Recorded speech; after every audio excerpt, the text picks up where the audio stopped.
आपको मालूम हो जाएगा कि सन 2025 में इतनी ज़्यादा गर्मी आखिर क्यों पड़ रही है और सन 2024 के अंदर 536 हीट वेव को रिकॉर्डेड किया गया था। अब ये हीट वेव्स क्या होती हैं, सबसे पहले आपको ये चीज़ समझनी चाहिए। किसी भी प्लेस का अगर टेम्परेचर 40 डिग्री सेल्सियस है, उसके बाद में 4 डिग्री सेल्सियस या 5 डिग्री सेल्सियस बढ़ जाता है, यानी कि 44 हो जाता है या 45 टच कर जाता है, तो वहाँ पर हीट वेव्स आ जाती है। जैसे आप किसी भट्टी के आगे आप खड़े हो जाते हैं तो आपको जो फीलिंग आती है, हीट को आप महसूस करते हैं, गर्मी को, वो हीट वेव की फॉर्म होती है। इस चीज़ को आप इस तरह से समझ सकते हैं, यानी 536 हीट वेव को रिकॉर्डेड किया गया था सन 2024 के अंदर। लेकिन सन 2025 के अंदर इस नंबर को ट्वाइस हो सकती है, यानी कि डबल हो सकती है। इतनी ज़्यादा गर्मी सन 2025 के अंदर, ये रीज़न आपको समझ में चाहिए कि नंबर बढ़ सकती है। तो आखिर क्या हुआ? सबसे पहले हीट वेव्स को जो रिकॉर्डेड किया गया था सन 2024 में, वो 5 अप्रैल को रिकॉर्ड किया गया था, ठीक है। उसके बाद में जो टेम्परेचर बढ़ता चला गया, लेकिन सन 2025 जब आता है तो उसके अंदर सबसे पहले जो हीट वेव को रिकॉर्ड किया था वो 7 अप्रैल को टच हुई थी, जिसकी वजह से सबसे पहले हीट वेव 7 अप्रैल को आई थी सन 2025 के अंदर। लेकिन गर्मी जो होती है हर साल बढ़ती जा रही है। इसको कंट्रोल करने का क्या रीज़न है और क्या इसका इतिहास रहा है कि पहले के टाइम के अंदर अगर आप जाते हैं तो 40 डिग्री सेल्सियस एक बहुत ज़्यादा होता था, लेकिन आज के टाइम के अंदर 40 डिग्री सेल्सियस किसी भी प्लेस का अगर आप देखते हैं तो बहुत आम बात हो जाती है। बढ़ता आखिर क्यों जा रही है? हर साल अगर आप देखते हैं गर्मी का जो रेट है वो बढ़ता ही जा रहा है। उसका क्या रीज़न है? तो सबसे पहले ये चीज़ समझिए, सन 2025 के अंदर इतना ज़्यादा गर्म रहेगा कि अप्रैल के अंदर ही लोगों के पसीने छूटने लगे, लोगों को इतनी ज़्यादा गर्मी महसूस होने लगी। 2025 के अंदर अप्रैल का पहला महीने का जो पहला वीक आया, उसी के अंदर इतनी ज़्यादा परेशानी लोगों को सामने होने लगी, सिर्फ गर्मी की वजह से। इतनी दिक्कत, इतनी परेशानियाँ कि लोगों को बहुत ज़्यादा परेशान हो गए। तो मई और जून में आखिर क्या होगा, ये आपके दिमाग में हिट हो रहा होगा कि अप्रैल के फर्स्ट वीक में इतनी ज़्यादा गर्मी बढ़ चुकी है, तो मई और जून में क्या हाल होगा, ये दिमाग में क्वेश्चन जरूर आ रहा होगा। तो सबसे पहले आपको ये चीज़ समझ चाहिए, पिछले साल 536 हीट वेव्स को रिकॉर्ड किया गया था। अगर ये नंबर डबल्स हो जाता तो इसमें डेथ रेट भी बढ़ जाता है, क्योंकि जब ज़्यादा गर्मी होती है तो कुछ लोगों की उसमें डेथ हो जाती है। लेकिन आपको ये चीज़ समझ चाहिए कि 5 ऐसे रीज़न निकल कर आए हैं जो काफ़ी ज़्यादा इफेक्ट करते हैं टेम्परेचर को इंक्रीज होने के। जैसे आपने सुना होगा कि क्लाइमेट चेंज हो गया, कहीं पे बहुत ज़्यादा ग्लोबल वार्मिंग हो गई।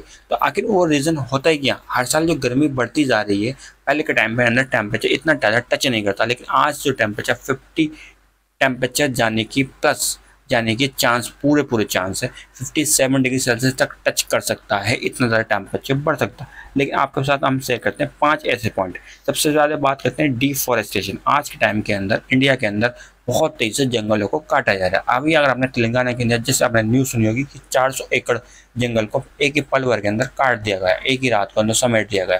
तो जब पेड़ कटते हैं तो टेम्परेचर बहुत ज़्यादा बढ़ जाता है, क्योंकि बारिश का जो लेवल होता है वो बहुत ज़्यादा घट जाता है, क्योंकि इसमें ऑक्सीजन लेवल घटेगा, कार्बन डाइऑक्साइड का जो लेवल होता है वो भी बैलेंस करना होता है। अगर वो चीज़ नहीं होगी, डिफॉरेस्टेशन, बारिश कम होगी, टेम्परेचर बढ़ेगा, ग्लोबल वार्मिंग बढ़ेगी। अब कितना ज़्यादा डिफॉरेस्टेशन काटा जाता है, अगर हम पिछले 20 साल का रिकॉर्ड चेक करें तो कितना ज़्यादा गया था, तो सन 2000 से लेकर सन 2020 तक का ये 20 साल है, इसके अंदर अगर हम डेटा चेक करते हैं पूरा कितना ज़्यादा इसमें फॉरेस्ट को काटा गया था, जंगल को काटा गया था, तो वो निकल कर आता है 23,30,000 हेक्टर। ये अपने आप में एक बहुत बड़ा नंबर होता है। 20 साल के अंदर इतने बड़े पूरे जंगल को साफ कर दिया गया, जो कि अपने अंदर एक 6% का लॉस माना जाता है। यानी जितने जंगल हैं इतने कम से कम 6% का लॉस होता है, ये आमतौर पर। लेकिन अगर हम बात करें तो एक ही किसी एक स्टेट के अंदर तो 18% तक लॉस होता है, जिसकी वजह से डिफॉरेस्टेशन की वजह से काफ़ी ज़्यादा जंगलों पर असर तो पड़ता ही पड़ता है, लेकिन ये हमारी लाइफ को इफेक्ट करता है टेम्परेचर बढ़ने की वजह से। दूसरा पॉइंट होता है urbanization। आज के टाइम के अंदर हर घर को पक्का सड़कें मिलती, तो इसकी वजह से रिफ्लेक्शन हो जाता है और हमारे जो हीट होती है वो कम से कम एब्जॉर्ब हो पाती है, जिसकी वजह से भी टेम्परेचर इंक्रीज हो रहा है। तीसरा जो पॉइंट होता है pollution from vehicle and industries. आज के टाइम के अंदर पॉल्यूशन जो होता है इंडस्ट्री के लेवल में इतना ज़्यादा बढ़ चुका है। इंडस्ट्री लेवल जितना ज़्यादा बढ़ता है, पॉल्यूशन बढ़ रहा है, व्हीकल बढ़ रहा है, तो इसके अंदर से भी हीट निकलती है। अगर आप किसी फैक्ट्री के अंदर जाते हैं जहाँ पर मशीनें चल रही होती हैं, तो वो आप वहाँ पर एक चीज़ ऑब्जर्व करेंगे कि वहाँ पर टेम्परेचर काफ़ी ज़्यादा इंक्रीज़ हो जाता है, क्योंकि वहाँ से भी हीट निकल रही होती है।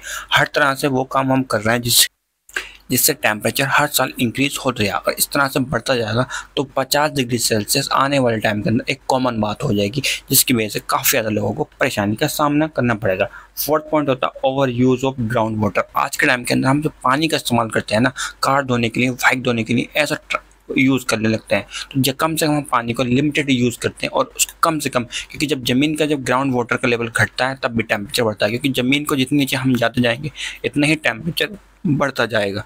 इस चीज़ को आप ये ध्यान रखें। लास्ट पॉइंट है नेचुरल डाइजेस्टर। आज के टाइम का नेचुरल डाइजेस्टर एक कॉमन हो चुके हैं, तो इस चीज़ पर भी आप कंट्रोल करना चाहिए।